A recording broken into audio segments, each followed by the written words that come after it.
Oh, good man. Hi. I don't see you, Rhoda. Just a minute. We hear you. Yeah, just a second. Same way with you, Mike. Good morning, Rhoda. Morning. Look at you with your baseball outfit on. Yeah, I thought I'd play golf this afternoon in my snowsuit. I tell you what, you don't look like an attorney. Morning, Adele. Hey, good morning. How are you? I am good. Good. Hey, Rhoda. Hi. Hey, Mike. Hey, Gerald. How are you? Hi, Diane. Hello, hello. We meet Good again. Good morning, Diane. I'm Keith Rand. Hi, Keith. Nice to meet you. Good morning. You We'll look wait a somewhere couple- cozy. Yeah. We'll wait a couple of minutes here and we'll get the rest of these people on. Sure. And Wow, that's really cool. we'll do our normal round robin here. I've got two more people, one more person coming on at least. And we try to start promptly, Diane, so that people can keep moving. People have appointments and stuff. Amen. So, I hear you. Yeah, not a problem. Not a problem. So good morning. It's 8:30 in the morning. Good morning, everyone. Welcome to Circle Business Network, shortened to CBN. We'll do our normal round robin this morning. I'll start. I'll introduce you by name and the way I see you on my screen. And if somebody comes late, they'll get an opportunity to take about a minute or so, introduce yourself and tell us what you do. And I'm going to start with Mr. Gerald Cowan. Hey, hello, people. I just got up. I'm half asleep. I don't know what to say except that I chase ambulances whenever there's a bad accident or someone takes a poison and blames it on somebody else. I write wills, I write trusts, I settle estates, I handle guardianships, powers of attorney, living wills, healthcare appointments, high net worth estate planning, sophisticated trusts. I'm working right now with a client who's a billionaire, and through some charitable planning, we're wiping out the death tax. That's an amazing procedure because, 40% of a wealthy person's estate can go to the government if they're over 11 million, or if they're married, if they're over 22 million, thereabouts. But I work fast. My fees are reasonable. I discuss them up front. I'm good. I'm very good. And don't forget it. Not a problem. I hate to do this to you, Rhoda, but you got to follow that. Rhoda, please. I think Jerry is misplaced in his career, Diane. I think he needs to become a stand-up comedian. It adds laughter to our meetings. Good morning, everyone. Rhoda Israelov here in Indianapolis, Indiana. And I also have the privilege of knowing Adele and Diane both through Ohio networking and other states networking. And my business is Say It For You, which is what we do. We tell the story of a business or a professional practice through blogging. So Rhoda Israelov, we say it for you. Thank you, Rhoda. Mike. Good morning, everyone. I'm Mike Chambers. I'm in the north side of Indianapolis today in Fishers at my home. I have been an independent insurance agent for about 50 years, and I am in the process of retiring. So been a long time CBN member and enjoy seeing everyone, seeing the new faces. I got one person coming on. All righty. Good morning, Marianne. Hey, Marianne, since you came right in, I'm just going to put you right to work. Okay. You get your 1 minute. Let's go. Okay. Marianne Gates, and I own Elder Moves, EM Transition Services. We help people go through transitioning from moving from their home to a condo to moving into a retirement community, but we do minimize which retirement communities we are going into at this point due to COVID. So we will go into their cottages, though, without any problems. And other than that, good morning. Good morning. Glad you could join us. Adele? I do have to tell you though, Keith, I've got this wonderful, I'm running my place next door and I've got this guy who is asking question after question to make sure his daughter is okay. I think that distance from Texas to Indiana is really throwing him. And I started laughing this morning. I said, oh my God, this is like being with Tony. It's a strange world. We got a lot of clones. Adele, if you'll give us your intro, please. Yes, and thank you, Keith. Good morning, everybody.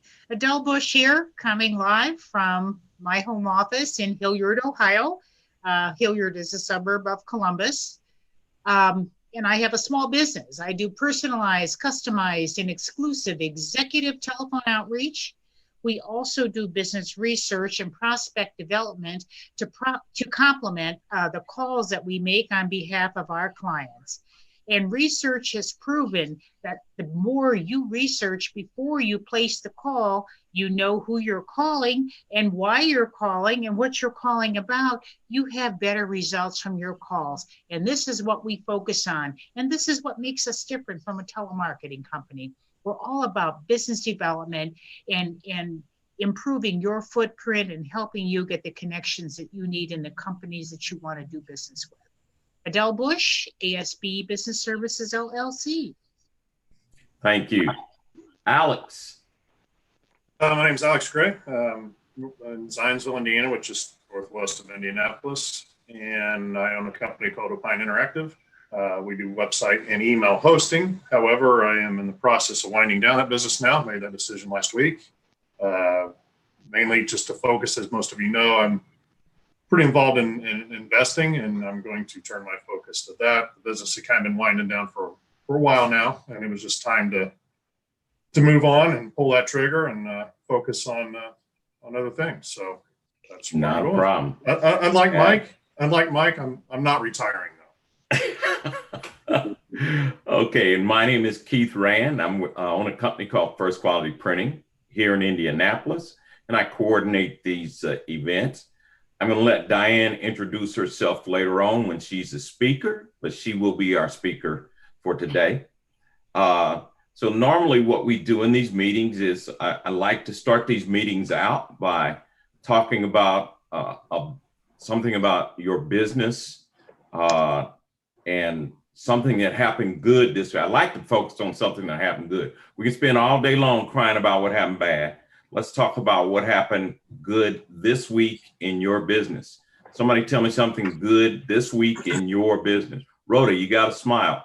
I think one of the nice things that happened is that I have a new client in Canada who actually runs a worldwide metaphysical academy. And this is a course, an actual college level course in metaphysics that has 6 chapters. And the problem that we are helping to solve is that it is not clear from her message on her website how wonderful she is.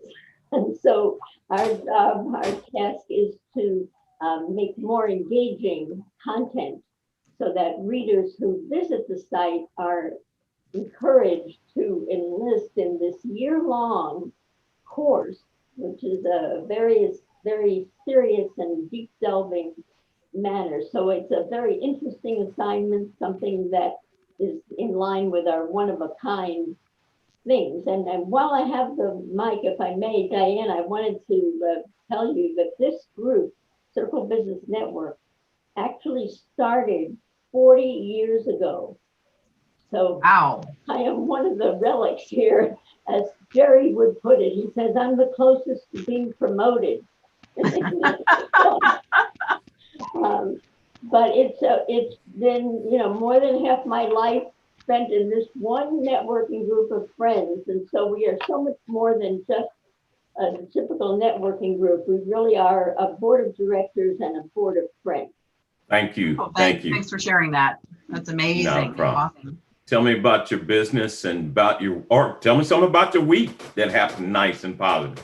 You guys know, if you don't do something, there you go, Adele. Well, it's always nice to get paid for your services. Always. And I was paid this week very generously by a client, which I greatly appreciate. And this client wants a little bit more business. So we're going to be talking about a project for her down the road. And I'm also doing a trial run for another client to see how feasible it would be for me to work with him on his business. So a lot of good things are happening. And I have to say that COVID has certainly helped my business grow a little bit. People are seeing the need for outreach. They can't do it in person. So we're kind of the intermediaries. We're kind of initiating that for them. So, and I'm with big on Diane, getting paid, Adele. I'm sorry, sir. I'm big on getting paid. Oh, absolutely. Yes, that's what Get we're your here for. money. Yes, Yeah. thank you. Somebody else, give me something positive about your week. Hey, Keith. Yeah, Yes, sir, Mike. Rhoda was talking about being a longtime member. I'm a little behind her, but not far. But I know. but that I recall, our first CBN leader was a gentleman by the name of Richard Smith. And I don't know that maybe anybody knows him other than Rhoda and I. But I had a chance to speak with him this week, just to catch up. I hadn't talked with him in a while. He's doing very well.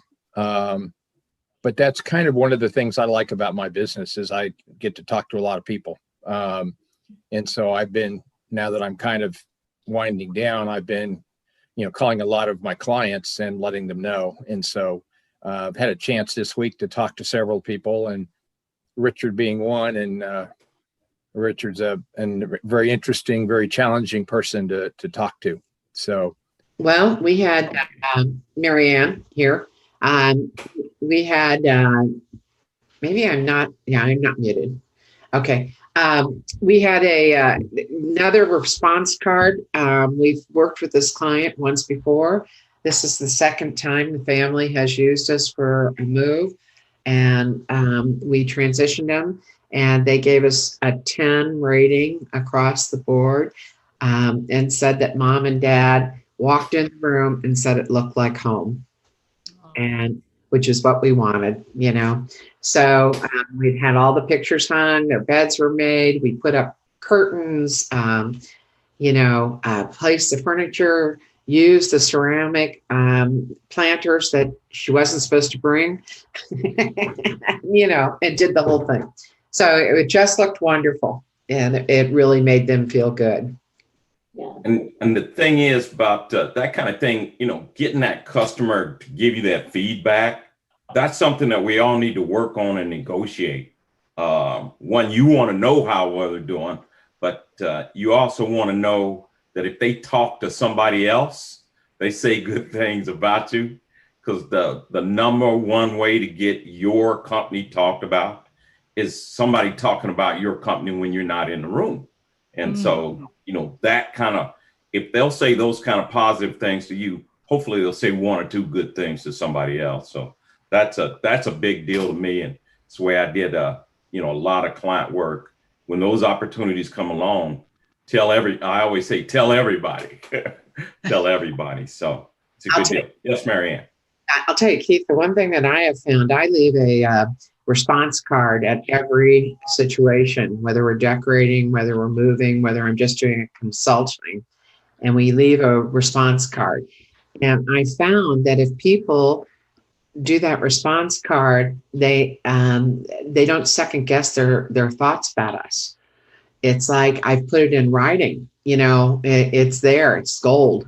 It's kind of like a contract. And on top of it, it gives us good response, because sometimes we rarely get below an 8.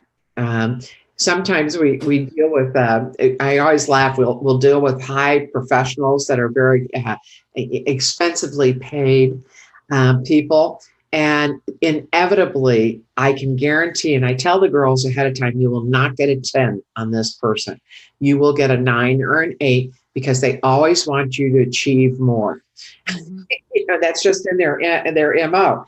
And but they also give us ideas. And that's what's wonderful, you know, because there's an area for what would you have us do to improve? And many of the ideas that we've used in our business have come from that. No, that's a pretty good idea. So, yeah, I have a large insurance client that sends those notifications out after they do service, and they spend thousands of dollars on this thing. And these are prepaid returns. So if you don't know anything about mailing, it costs them money to send those things out. And most mailings, you only get about 2 to 5% back. So if you send out 100,000, if you get 5,000 back, that's spectacular. That's spectacular.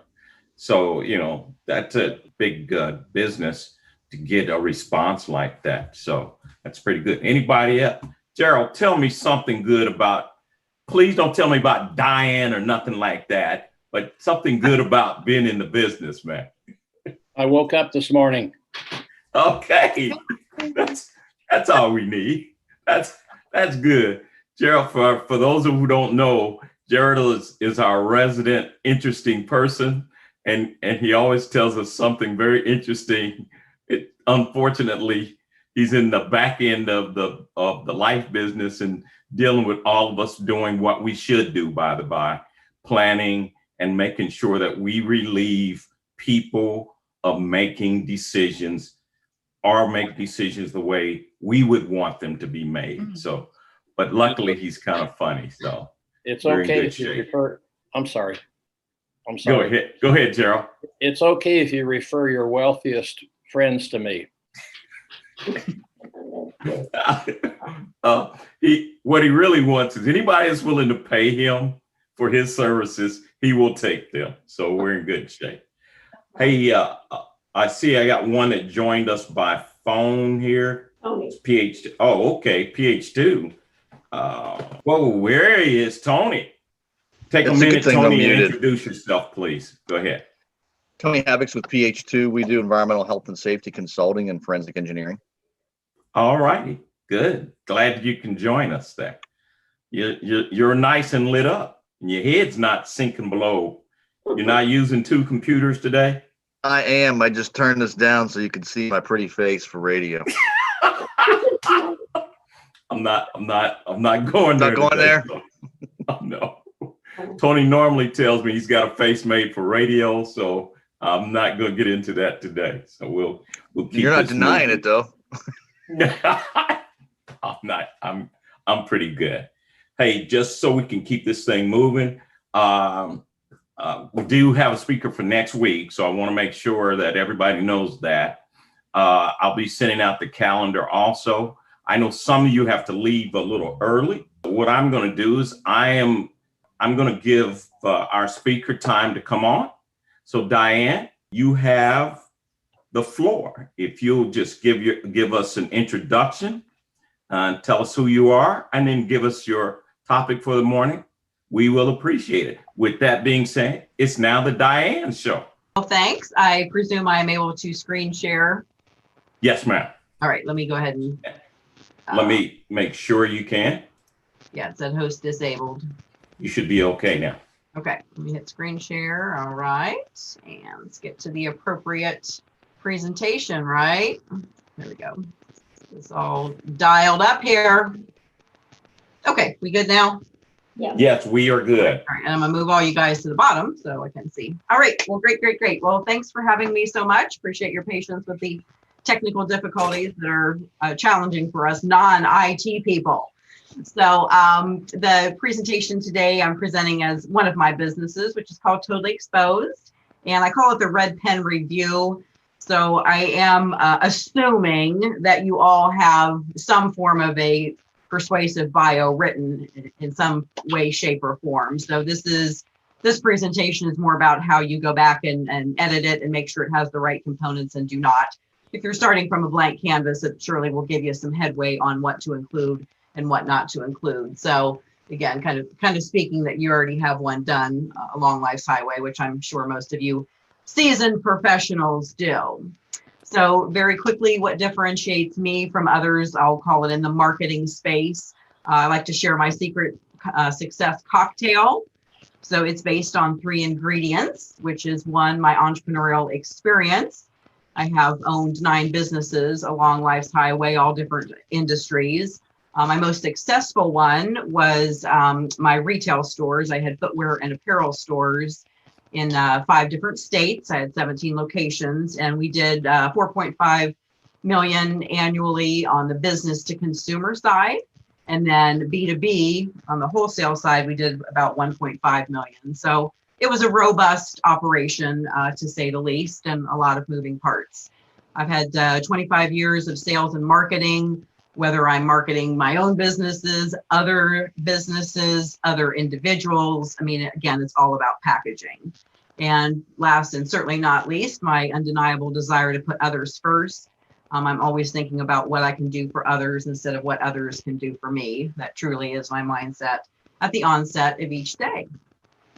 Okay, so we're going to move fast through these slides and have some time at the end for Q&A, and maybe I can show you some examples as well. We'll see how we do on time. So I'm going to pick on Alex. Can you please read this slide? It's going to be audience participation. Unmute here. There we go. What is marketing? Simply stated, marketing is getting the right message in front of the right person at the right time. All right, I thought you would appreciate that due to your website background and marketing background. So I really simplify this statement. You can go into long, elongated definitions, but like I said, to simplify it, it's really, again, just having your message in front of the right person at the right time. So with Mary Ann's moving business, if the person is not in career or not career transition, I'm used to that phrase.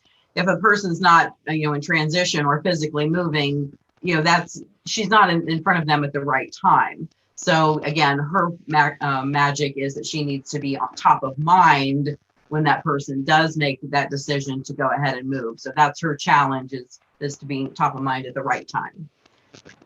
All right, so what we are marketing is YOU. So even though you have a business, an entity, a corporation that you affiliate yourself with, the sweet thing is that you really are selling YOU.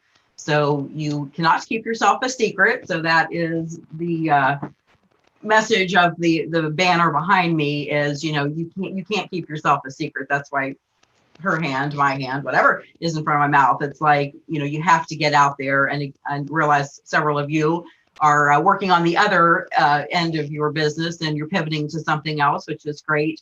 But during your livelihood of your business, you certainly were out and about and letting others know what it is that you do, or you would not have had a thriving business for that many years. So the #1 purpose of your bio is to get noticed and set you apart from others in your industry who are vying and speaking to the same customer. So again, I don't believe we have any financial planners in the room today, which that's always surprises me when there's not. But there is such competition for financial advisors. They really have to work hard at making themselves stand out amongst the crowd because there is such a saturation of that industry. Also, real estate professionals.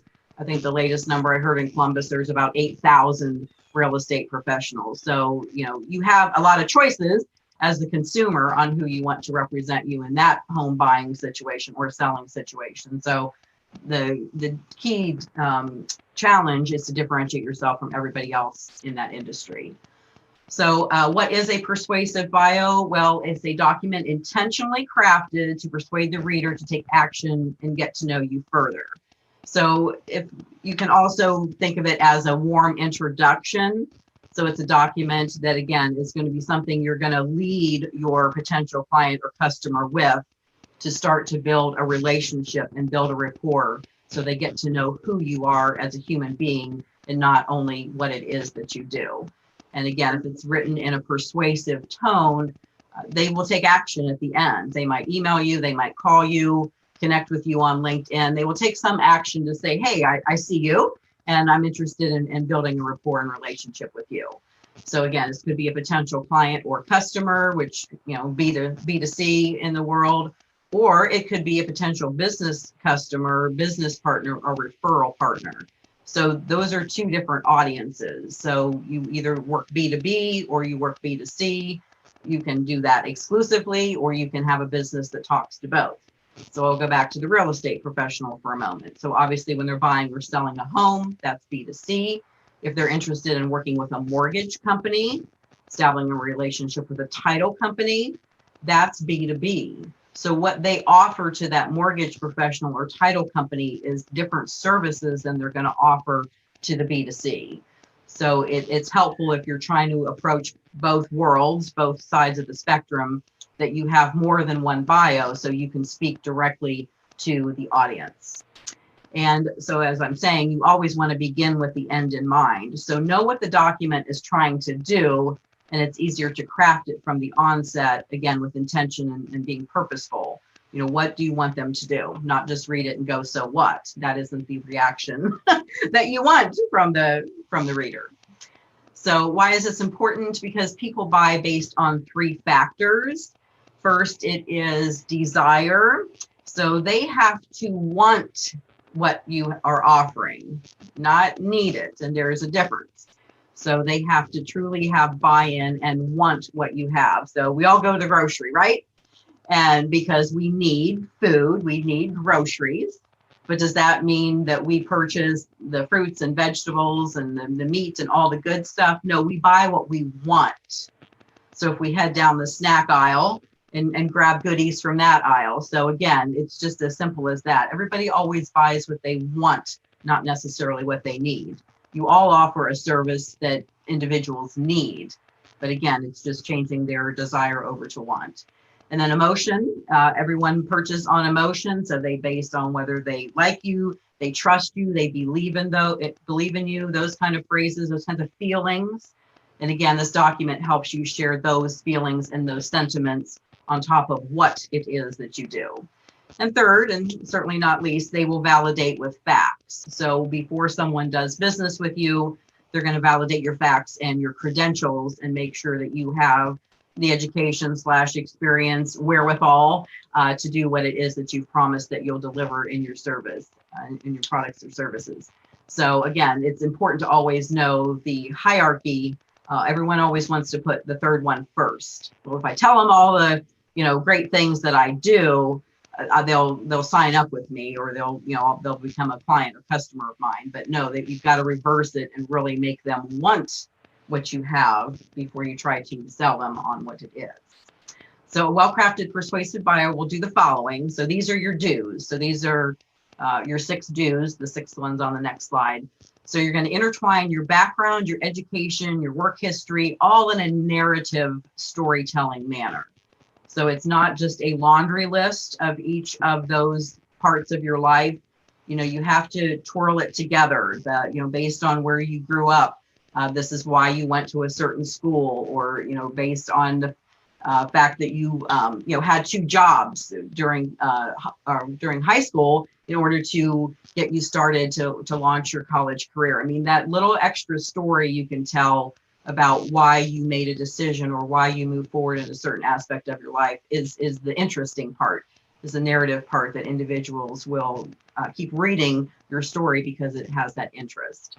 It's also going to show that you're knowledgeable and an expert in your field. So you do want to substantiate your what you do with some credentials. So again, our Mr. Attorney / comedian, Gerald. So, he's going to obviously put in his bio where he attended law school. You need to just mention that in, don't have to dwell on it, but the fact that, you have your credentials. Same thing in an insurance professional. You're licensed in numerous, though it's usually a rather lengthy laundry list of series this, series 6, series that. So you need to mention those so that someone knows that you do have the proper licensing and credentials to do the work that you say that you can do. As I mentioned a minute ago, you want to speak to a B2B audience or B2C audience clear and intentionally, so that the reader is not confused on what it is that you do or what you can do for them. Because if that message is in front of the wrong audience, they're not going to connect. The next one is you want to write in the third person. And I know this seems odd at the onset to talk about yourself as a third party, but that is how you want your bio to read. It elevates you from talking in the first person. It also gives the illusion that possibly you commissioned someone to write about you. Again, elevating you from the rest of the insurance professionals out there. So you always write about yourself in the third person, and rotate how you refer to yourself. So if Adele is writing about herself, every time she refers to herself, she's not going to use the word Adele. So her, she, you need to sprinkle that throughout so that you don't have that total redundancy of, 14 sentences in your bio and 13 of them start with the word Adele. So it doesn't flow well, and it doesn't sound good when you end up reading it. And you want to end with a feel-good statement or mantra or personal quote at the end of the bio. That is a do. And if you are quoting yourself, you can, even throughout the text of the bio, you can use quotation marks. So if there's something that's powerful that you want to include and you want to say it in the first person, quote yourself, well, then put it in the quotation marks. That is fine. And I recommend you do that once, at least once during your bio. You need to have that more personal touch where you are speaking to the audience. And again, this is how you want to end your bio, is with something that you live with. So if you have a quote in your office, artwork on the wall, if you have something taped to your computer, ladies, if you carry something in your purse, men, if you have a saying in your wallet, those are all places to go and look and see what it is that you strive to live by. And last but not least, a personal bio will share your why. Okay, it is so important. Why you do what you do is what matters to the reader. This is how you separate yourself from everyone else out there. So let me go through what a persuasive bio will not. So these are your points that if you do these, you have to subtract 1 point from your bio when you're scoring it. So you want to make sure you do not include an excessive amount of industry terminology. So the bio is about you as a warm, breathing human being, not all about what you do. So it should not be riddled with all of your industry terminology. Now, if it's a B2B, you might be able to sprinkle a little bit more in because that's your audience, that's your reader. They may be expecting a bit of that language, but not to the business to consumer. You're going to overwhelm them. They're not going to know what you're talking about anyway, especially someone getting into IT or some of those other, technology fields. That would just baffle the reader, not help them connect with you. So you want to leave that industry terminology for a proposal that you would put together for a client. You do not want to speak entirely in the past tense. This is not your obituary, although Gerald may scan those, but it is not your obituary. So you're still a living, breathing human being on the face of this earth. So your document needs to feel the same way. It needs to be a living, breathing document to convey that you still are doing what it is that you do, and that it's not all has been, has done, has, or had, because then you sound like a has been. It's like, well, what are they doing now if all of this is in their past? You need to subtract a point if your bio exceeds 1 page. So after you craft it and print it out on from your printer, it should fit on one 8.5 by 11 piece of paper. If it goes on longer than that, a very small likelihood that the reader will read the entire document. So, and again, depending on how many years you've been on the face of this earth, sometimes you have a lot of years to pack on into one document, but it can be done. It can be done. So keep that to 1 page. Certainly want to make sure it's not riddled with spelling and grammatical errors. That sabotages your credibility, even though that's not quote unquote what you're selling. Unless you're, an English major or something.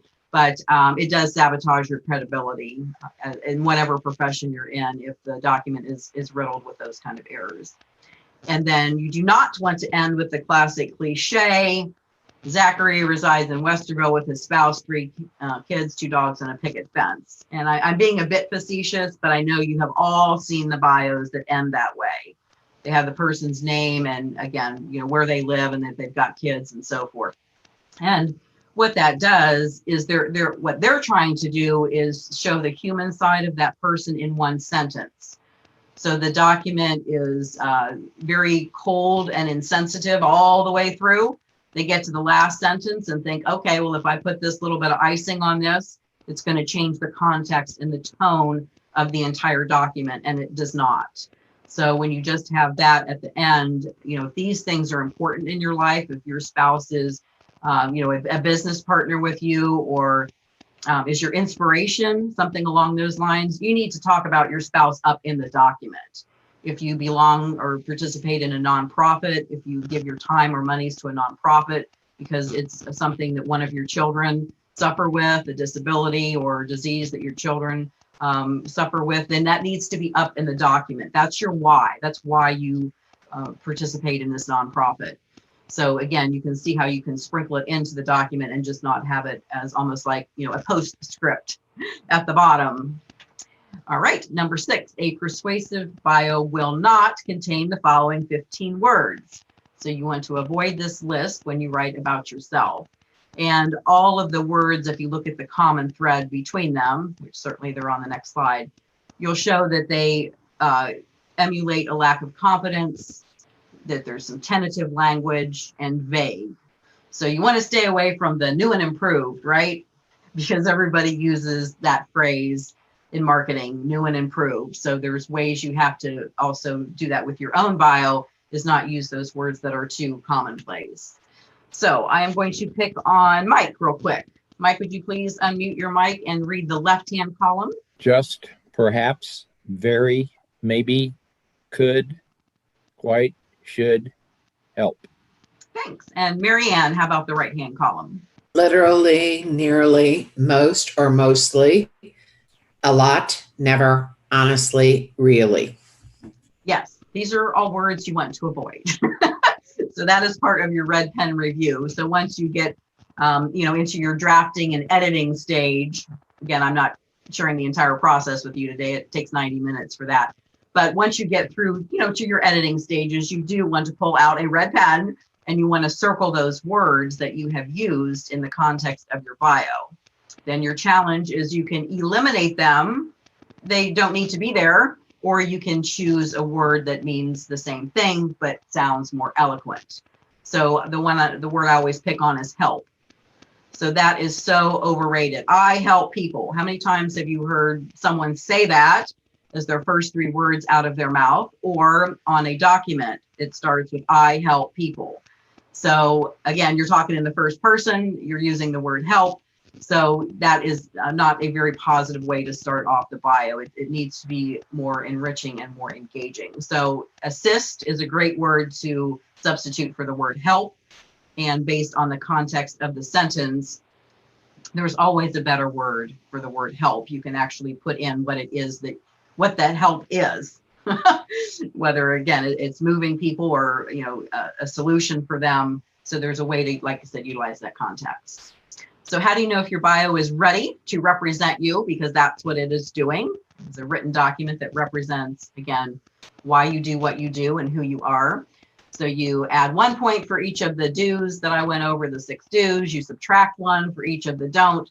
So the maximum that when I score people's bios they can get is 6. So if they're doing all the do's and they're not doing any of the don'ts, their total would be 6. So I have a little chart at the end of the form, and I'm trying to be humorous in a way, like yikes, but it kind of gives people a parameter on how they're doing with their bio. So because most people write it, and obviously if you wrote it, you think it's great. You think it has all the elements it should have, and you think it does not have the elements that it should not have. So unless you have, this is more of an analytical way to take a look at it and see how you score on the point. All right, I'm going to go with, I'm getting close to my time, so we're going to go through some ways to utilize your 1-page persuasive bio. So once you print it and have an 8.5 by 11 document, you can use it on your website as your About Us or Meet the Founder page. Again, that's that nice warm introduction to who the client is going to be doing business with, because you are your company. You can use it inside a corporate annual report. There was usually that nice little letter from the owner, the founder, the president on the inside of a corporate report.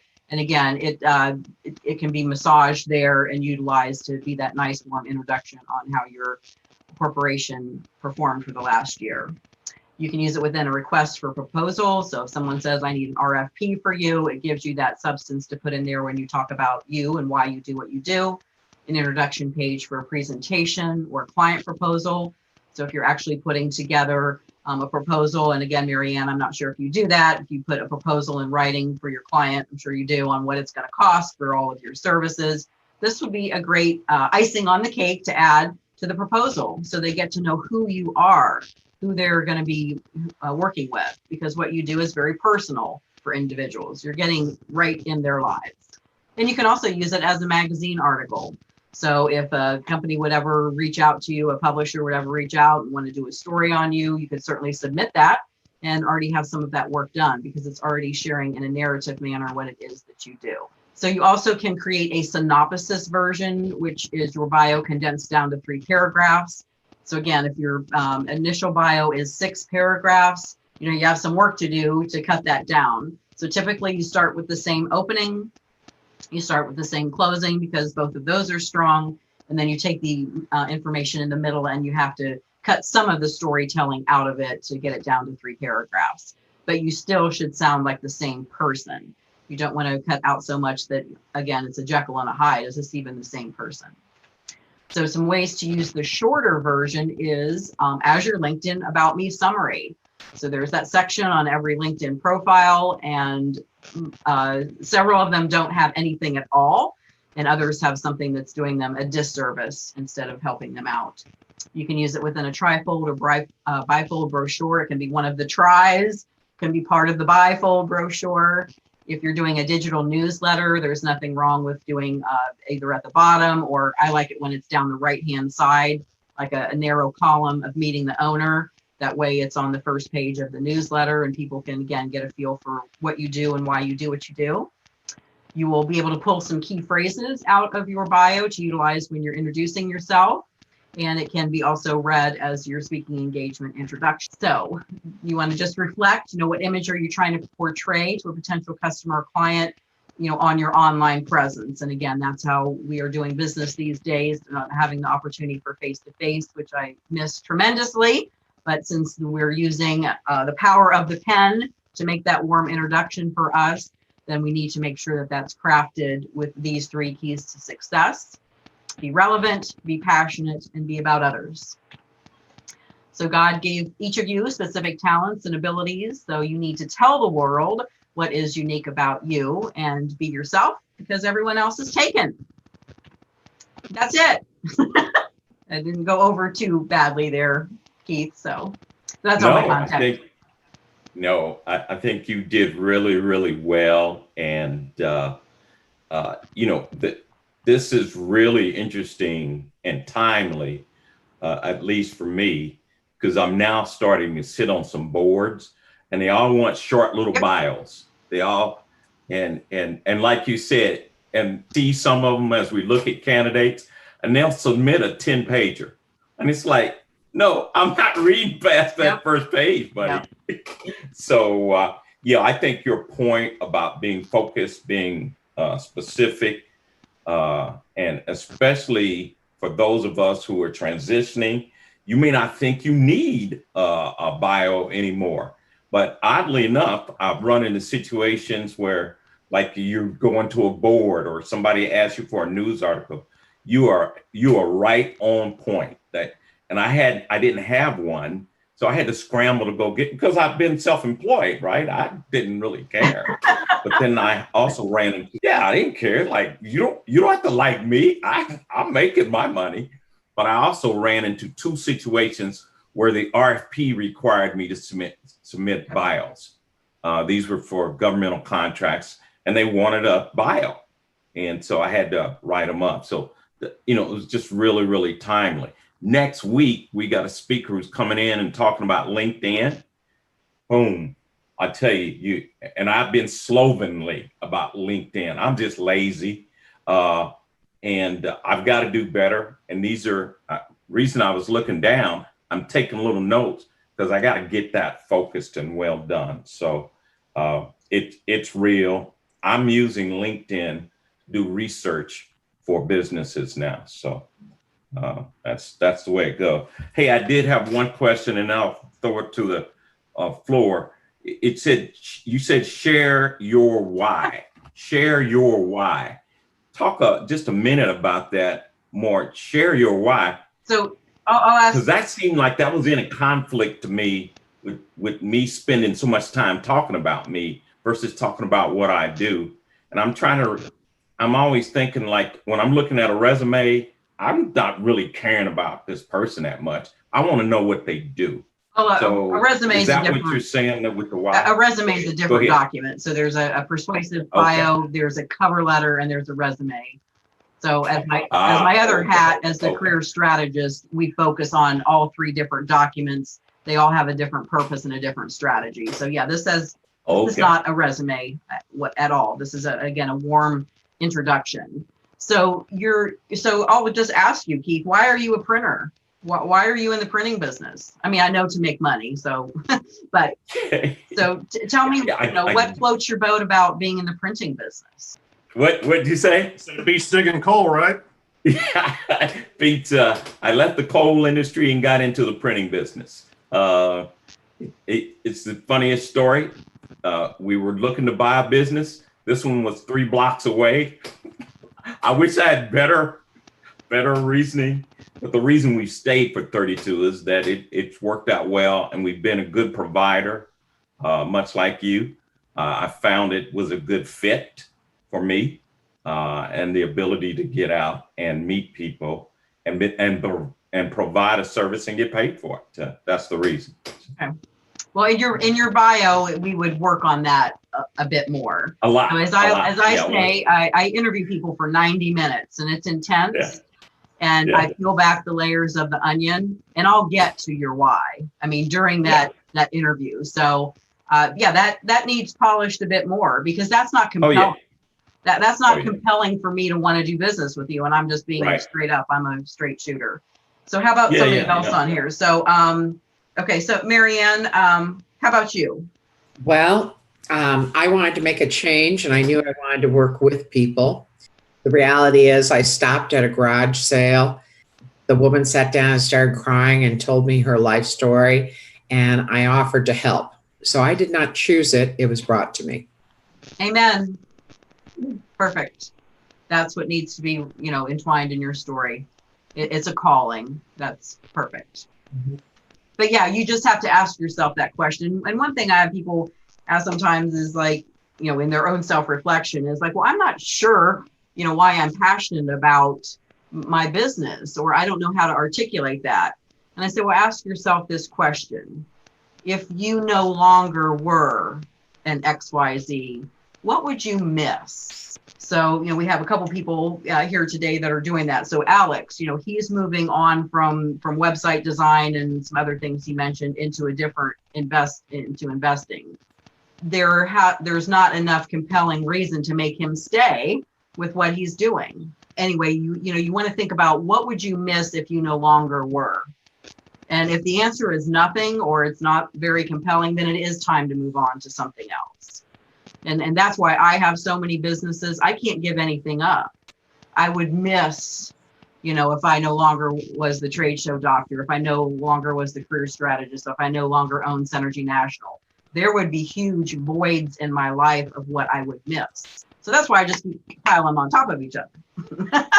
But, so that's because people do ask me sometimes, Diane, why do you have so many enterprises? And that's my reason why. There is something so compelling about each one that I would miss. I would have an emptiness in me if I wasn't doing those. So that's the story, the nuts and the potatoes of what you want to get to. Hey, I hope I Diane. answered that question. Hey, Diane, this is Tony Havix, the PH2 on the board. I should just probably put my face up here for a second. I'm kind of curious. So all this bio setup that you've got is really geared towards the marketing side of things. Yes. So I was asked last night to provide a bio for a podcast we're working on antimicrobial surface coatings with regard to the COVID-19 stuff. And the selling my business is not part of that. Selling my expertise, my risk management aspect is what really needs to be done. So shift gears for a second and say, how would I do a bio for that as opposed to doing it for marketing purposes, something I might place on LinkedIn or a web page or something like that? So the interviewer asked you for something in advance to introduce you, or what? Correct. Correct. Okay. Yeah. Yeah. Well, they still want to introduce you as a human being, and that the fact, again, go back to that, substantiate, the fact that you have XYZ years of experience, that you have XYZ credentials. I mean, that needs to be mentioned in your bio. And then again, what fulfillment you have.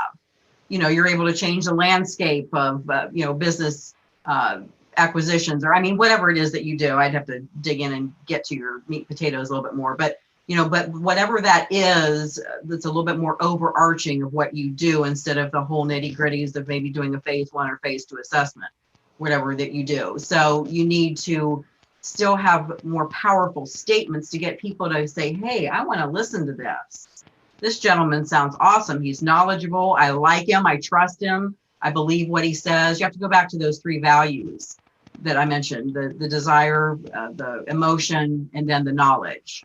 And yes, you're going to have to put that in a more condensed version. You don't have a long, time to do a sing-songy story. But those are your 3 key points that you want to make sure that the person introducing you hits upon. That you are trustworthy in this industry because of these particular credentials. And this is what you bring to the table. This is what you offer to the industry, not what the industry does for you. It's just a little bit of a shift in mindset. Sounds to me, Tony, as if you should hire Diane. Unfortunately, that bio was due this morning.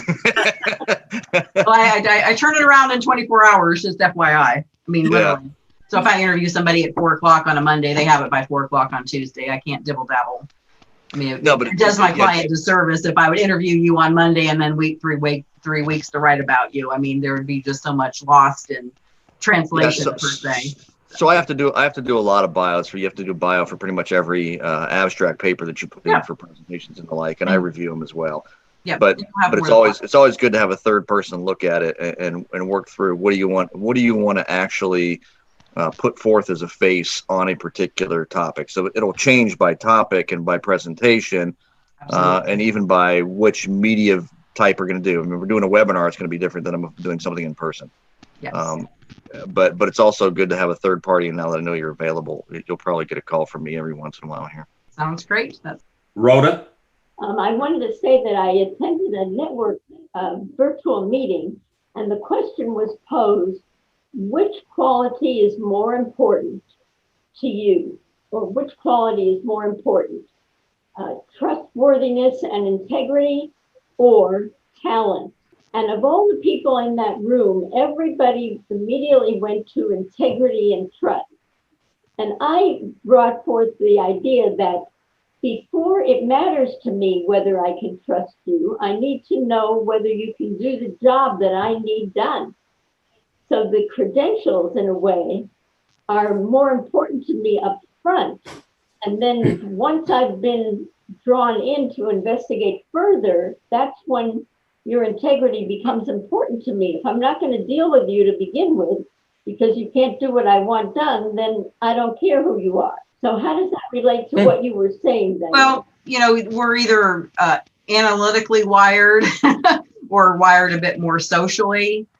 But I would question you that you have done business with somebody that you really have disdain for or do not trust at all. No. So that emotion is a factor in there. With you, it may not be the first one, which is not the typical way that people operate. Again, if you go to a car sales lot, you're number one, trusting that they do know something about vehicles. You're placing a little bit of that, trust that they wouldn't be on that car lot and wouldn't have gotten hired by that company if they absolutely knew nothing about vehicles. So, their knowledge, you're at the onset, you're taking, at face value. So if one of the car salespersons, male or female, walks up to you and is a personality or persona that just is offensive or abrasive to you, you're not going to buy a car from them. Right. So you are utilizing that. Maybe you don't realize that. You're going to go to another lot and find someone else that might not be quite as smart about every bell and whistle on a car, but how they made you feel. If they made you feel important to them and not just a dime a dozen, oh, this is my next up, and that's what it's called in the industry. There has to be that human connection. I mean, as silly as it seemed, I had to order some new Spectrum services yesterday, and it was so refreshing. The young man that I had on the phone, he was not scripted. He was not on that stupid script. We actually talked about being human beings. We ended up talking about sports, what sports I played in school, what sports he played with school. And I mean, I felt good about that purchase, and going into it, it's like, who wants to spend more on their, cable and TV every month? No one wants to do that, right? I don't want to pay $150 a month instead of my, measly $60 a month I'm paying now. But, but again, obviously there were some services I want, but it was so refreshing when I hung up from him that I felt good about that. I'm like, all right, I feel pretty good about paying that, because he was human, connected with me, and we were not working off of a script. And I have told people before, I'm like, if you can't talk to me off that script, then we're done. I literally have said that. So. Wow. Yes. Hey, we're getting close to winding up. Can you do me a favor and put your contact information in the chat? I'll also provide it on the back end of the video that we make, but I also like to make sure that people who are lazy like me and may not watch our beautiful video get the information immediately. So if you'll put that information in there, I'd appreciate it. Shouldn't be any problem. Like I normally always say, first off, I've learned a few things today, and that's a big deal. just appreciate you being our speaker, and because I do need to clean up some things. I think one of the things that happens when you work for yourself a long time, you get a little sloppy and you get a little lazy because you don't have to answer to anybody. And I'm now at the point where if I don't like dealing with somebody, I don't have to deal with them. Well, not necessarily a good idea at this point. So yeah, I do need to clean up a few things that deal with how I present myself to other people. My existing clients, they know me and I know them, so we don't fool each other. But when you're going for like I said, you want to sit on a board, or you want to do a volunteer, or you want to do an interview, you want to make sure this thing is clean as possible, and it does express those key points that you talked about. Appreciate everyone showing up today. Diane, that was very interesting. I enjoyed that very, very much. The way we always close this thing, we like to close with a smile, because like I said, this will be recorded, it'll be available, and I'll be putting it out. We have some members who can't make certain meetings. So if you guys will do me a favor and look up in your cameras and give me a smile, because I take a picture. That's right, Tony, we're gonna have your smiling face on this thing. I take a picture of this and then I send this out to everyone in our group. Appreciate everyone for this week. I will be here next week. We will have our LinkedIn speaker. So with that, but I will see all you guys next week. And thank you so much for attending